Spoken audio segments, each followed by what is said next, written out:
Oh, this is going to send me again. Teachers are urging Labour to scrap SATs, cut GCSE exams and slash the curriculum, prompting fears of dumbing down. The left-wing National Educational Union is pushing for an overhaul of Tory educational policies to enhance student and staff well-being. It submitted its blueprint to Labour's curriculum review panel in response to a call for evidence. It urges ministers to scrap all high-pressure government testing in primary schools, including Year 6 SATs. We're delighted to be joined by Mark Lehain, Executive Head Teacher, Wootton Trust, a former advisor to the Department of Education. Mark, welcome to Talk Drive. Where do you stand on this, my friend? Well, first of all, it's really important that your watchers and listeners don't think that the people that work at the National Education Union are representative of most teachers on the front line.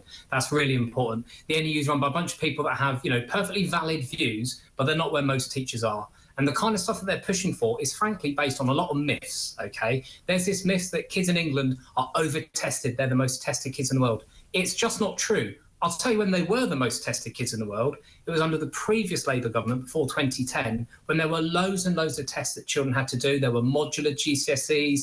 A kid doing GCSEs was endlessly doing modules in Year 10 and Year 11. The only time that kids in our school system now get formally tested because of the government in a way where they might sit down and work in silence is in Year 6 at the end of primary school and at the end of their secondary school when they do their GCSEs. That's literally it. And I don't know about you, I don't think that's over-testing.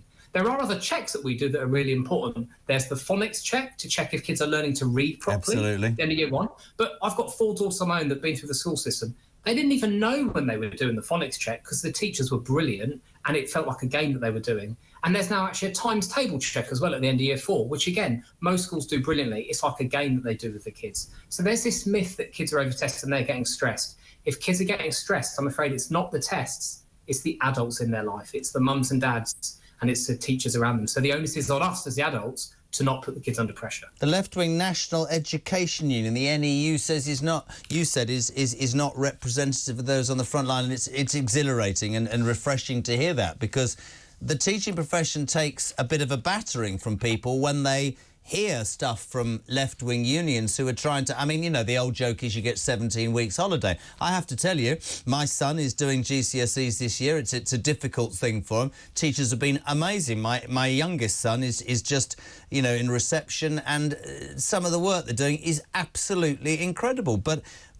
I mean, sorry, I'm old-fashioned, Mark, much older, old enough to be your granddad, probably. Staff well-being, student well-being. We had to do our exams and then go get a job. What's happened? Are we just becoming soft as anything in this country? I don't know. Listen, nobody wants pupils and students to get stressed, and nobody wants teachers overly stressed. Otherwise, people won't come into teaching. But could I just jump in? You're a teacher.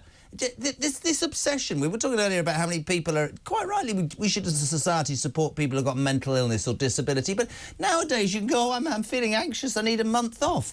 I tell this story, I'm going to tell it to you, you'll love it. I was a salesman. I remember driving one day past my mum's house. I thought I'd go in and see her down in Somerset, back to me peeling potatoes, 5:20 in the afternoon. She said, why are you here? Didn't turn around. This is absolutely true.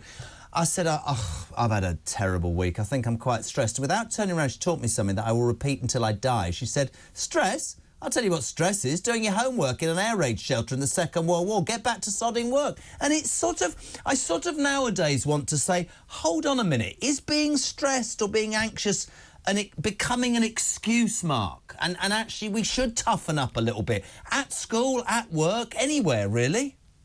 Well, and also, look, we know that kids doing tests, be they formal, bigger tests or informal ones, are actually a really good way of learning stuff. There's a lot of scientific evidence that preparing for a test helps you remember it better. Actually, going through the process of getting prepared for a set of mocks or exams, getting a little bit stressed and getting through it and realising that it's not the end of the world, that's a really important life lesson. And what better place to learn that lesson, or maybe not do as well, than when you're at school. But there's a couple of things I'd add to that, right? We know for a fact that English schools and the standards in English schools have got a lot better over the last 15 years. We've got a long way to go, but they're a lot better, definitely when you do the international comparisons.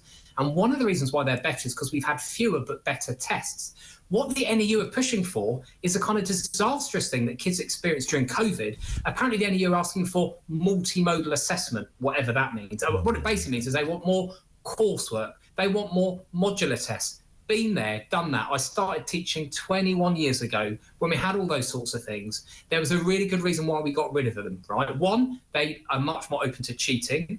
2, they lead to endless workload and endless pressures all through your school years, which is not a good idea. And 3, the people who miss out most on that, kids from more vulnerable and deprived backgrounds, they get given lower grades by their teachers on average because we just have these inherent biases. We saw it during COVID. It was disaster. That's why we've gone back to good old-fashioned terminal exams. They're the least bad way of assessing kids. So I don't really know why the NEU leadership have put all these old-fashioned bonkers ideas. So if the National Education Union represents you all and you don't agree, why don't you throw them out? Why don't you? I mean, you're talking perfect sense to me, and it's and I'm not saying that I've never spoken to a teacher. I've speak to loads of teachers because I've got more kids than bloody Boris Johnson, and they work really hard and they make sense. But why are you being represented by a left-wing union who apparently says that you're all stressed and you need well-being checks? Because union activists are going to do what union activists do, and that's not why most teachers join a union. Most teachers are getting on doing the best for their kids day in, day out. But listen, they've put that in. The other thing to reassure your viewers and listeners is there's some really sensible people on this curriculum and assessment panel that are looking at these submissions. I won't embarrass them or condemn them by naming them. Some of them are friends of mine. They're really sensible people. They're still in the classroom teaching, some of them, day in, day out. So they know what works best for kids. The great thing about this review is everyone's had a chance to have their say. The challenge now for the government is to withstand pressures from their political paymasters like the trade unions and the blob, as some people call them, and to listen to frontline teachers who know that a few well-designed tests in a really brilliantly designed, knowledge-rich curriculum is the best thing for all kids from all backgrounds. And we've just got to hope that the government listen to the experts on that panel and do the right thing. I'd have you as the Education Secretary tomorrow. It's really great to speak to you. Mark Lehain is the Executive Head Teacher, Wootton Trust.